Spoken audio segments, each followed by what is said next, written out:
Field reports from the strange. This is Obscura Bureau. That frantic, distorted 911 call you just heard wasn't from a movie set or a prank call center. It was recorded at 3:17 a.m. on October 31st, 1987, by the Ash Creek County Sheriff's Department. The operator's name was Linda Petrov, a 22-year veteran known for her unshakable calm. But in this call, her voice cracks with a tremor she'd never shown before. And the caller, a woman named Sarah, wasn't whispering because she was trying to be quiet. She was whispering because something was in the room with her, close enough to feel its breath. A stale, metallic scent, like old pennies and damp soil. For 45 seconds, the tape captures pure, undiluted terror before the line goes dead with a final wet crunch. When deputies arrived at Sarah's remote farmhouse 7 minutes later, they found the front door wide open, the phone off the hook, and no trace of Sarah, or of whoever, or whatever she said was going to kill her. The operator's voice remained steady, but the air between them grew thick and cold. "Who's in the house, ma'am? Can you give me a name?" For a long moment, only the ragged, wet sound of Sarah's breathing filled the line. Then, a whisper, so thin and frayed with terror it was almost lost. "My husband. His name is David Miller." The air grew heavy with the scent of ozone and damp earth as she whispered into the receiver, her voice trembling with a primal dread. Her fingers, sticky with cold sweat, tightened around the phone as a distant scratching echoed through the empty house. Every whispered word carried the metallic tang of fear, the memory of rot clinging to each syllable. The darkness around her seemed to pulse with the weight of the confession. A truth 12 years in the making. This was Sarah, a young woman with long blonde hair, laughing with friends at a college picnic in Austin. Quick cuts show her studying in the library, surrounded by textbooks, completely unaware of what was coming. The footage feels warm, nostalgic, a glimpse into a life that was about to be violently interrupted. This is Sarah, or at least, she was. Wright was a psychology major at the University of Texas, her future a wide-open highway. She had a loving family and friends who adored her. Then, one night after a study session, she vanished. Her story dissolved into the static of grainy news reports. The search for Sarah Campbell was exhaustive. Police combed every inch. Media plastered her face across the nation for months, yet there were no leads, no ransom note, not a single trace of her left behind. The scent of damp earth and ozone hung in the air, a heavy, oppressive reminder of the void she left. Sarah Campbell, for all intents and purposes, had simply vanished into the unknown. The case grew cold.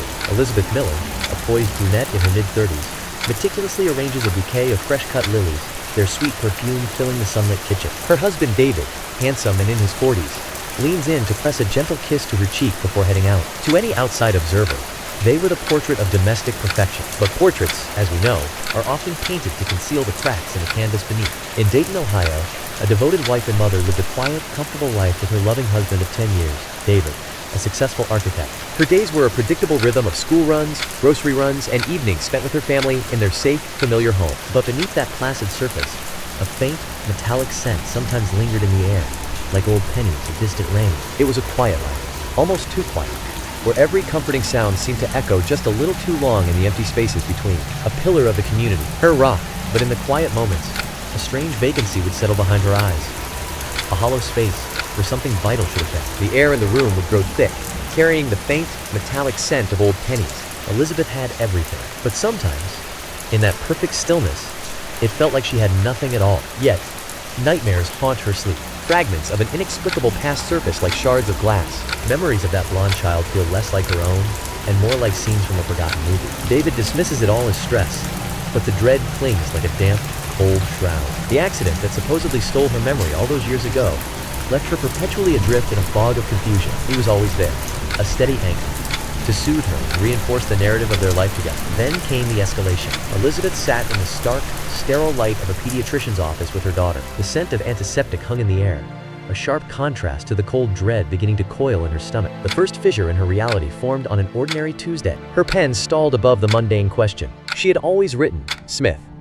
The name her husband David insisted was hers, but in that moment of hesitation, the air in the room grew thin and metallic. But her hand, it twitched, and for a second, her fingers itched to write something else. Something that started with A.C. David was helping his son with a history project on Texas. On screen, David pointed to a map, and the capital of Texas is Austin, a great city. The camera cut to Elizabeth. At the mention of Austin, her entire body tensed. Her breath hitched. I've been there.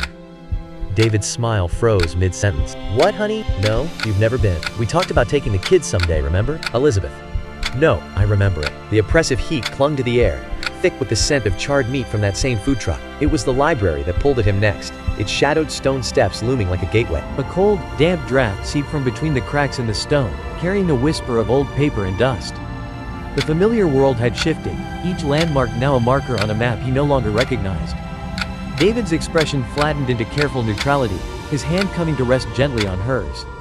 "That's from a documentary we watched, Liz," he said, his voice low and measured. "Your mind is playing tricks again." The question hung in the air like a threat.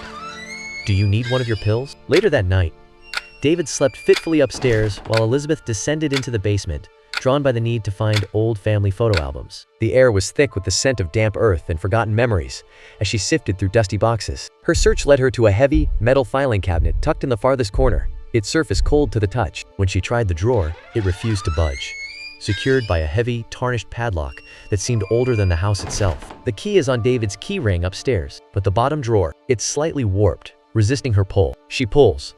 Hard, the drawer jerks open with a splintering crack. In the darkness within, she found the truth in pieces. Fragments of photographs, torn documents, and something that smelled faintly of ozone and old paper. The air grew heavy around her, thick with the weight of what she was seeing. Each piece told a story she wasn't meant to know. Not a complete picture, but jagged, terrifying fragments. A faded University of Texas ID, the name blurred beyond recognition. But the photo, strands of blonde hair visible through the damage. The metallic scent of old rain mixed with something faintly organic, like decay. A prescription bottle lay on the table, the label faded but still legible.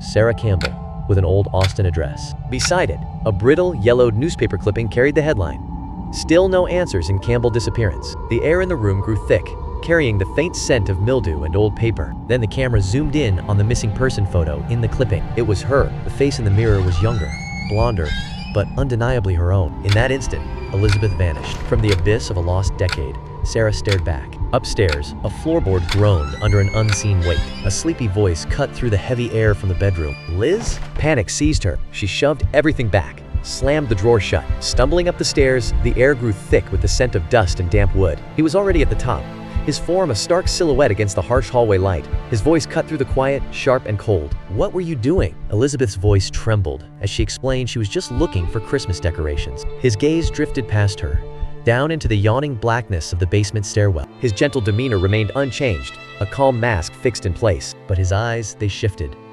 hardening with a sudden, unspoken recognition. His eyes went flat and calculating. David's voice dropped to a low, detached monotone. "They're in the garage, sweetheart. You know that. Come to bed." The next morning, David worked from home, his attentiveness now cloying and suffocating. He proposed a spontaneous weekend getaway, a remote cabin he'd already booked, insisting they leave their phones behind. Elizabeth's terror was no longer a thought. It was a living, writhing thing lodged deep in her chest. He knew. She knew he knew. The careful fiction of their life was crumbling. David wasn't trying to repair it. He was preparing to end it. At a sleepover arranged by David, Elizabeth feigned sleep, listening intently. From David's study, a low, muffled voice reached her ears. He was on the phone, speaking in hushed, conspiratorial tones. "Yes, tomorrow. The lake property. It's isolated. "We'll handle it there. It's a tragedy. A terrible accident." Elizabeth's eyes snap open in the dark. This is it. The video becomes shaky, first-person perspective. A metallic scent hangs in the air, ozone, and something else. Something old and wrong. Sarah slipped from her bed and crept into the walk-in closet, her heart hammering against her ribs. She fumbled in the darkness, her fingers finding the cold plastic of a burner phone she'd hidden days earlier. The 911 operator's voice crackled through the line as Sarah whispered, her words choked with terror. "He's in the house," she sobbed into the receiver, the metallic scent of fear thick in the air. "Please, you have to come. He's going to kill me." Operator. "Who's in the house, ma'am? Can you give me a name?" A heavy, splintering thud crashes against the closet door. "David." "Liz? Honey, are you okay? Open the door." Sarah's voice, a frayed whisper into the phone, carried the weight of 12 years of horror. "My husband. His name is David Miller." Then, a final, desperate plea, choked by the scent of damp earth and old iron. "Please. He took me. 12 years he held me. Now." Blue and red lights pulsed against the manicured lawn. David was escorted from the doorway, the cold steel of the cuffs a stark contrast to his bewildered protest. The air carried the sharp scent of ozone from the cruiser's electronics, mingling with the damp night. His voice, thick with a confusion that felt almost tangible, cut through the quiet. "There's been a mistake." In the sterile hospital room, Sarah Campbell finally embraced her weeping parents, a reunion that was both agonizing and beautiful. The truth had detonated like a bomb, shattering two families with its brutal revelation. David Miller was exposed as Daniel Worth, a transient she'd encountered the very night she vanished. He faced charges of kidnapping, false imprisonment, and a litany of horrors too grim to name. He'd constructed a prison from picket fences and bedtime stories. Sarah, now reclaiming her name, sat in a therapist's office, her gaze fixed on a family photograph. The air in the room carried the sterile scent of ozone and old paper. Sarah was finally free, but Elizabeth, the woman he forged, she loved those children. Those children are hers in every meaningful sense, and they adore the father who raised them. So I leave you with this question, one that will haunt Sarah every waking moment. How do you rebuild a life when its foundation was a beautiful, loving lie? And what becomes of the love you felt when it belongs to your own monster? According to the National Center for Missing and Exploited Children, over 365,000 people remain missing across the United States. Some vanished without a trace, leaving behind only unanswered questions and cold cases. Others might be living entirely new lives, their past identities erased from their own memories. They walk among us, unaware of who they once were or what they left behind. If the report helped, subscribe and open the next case.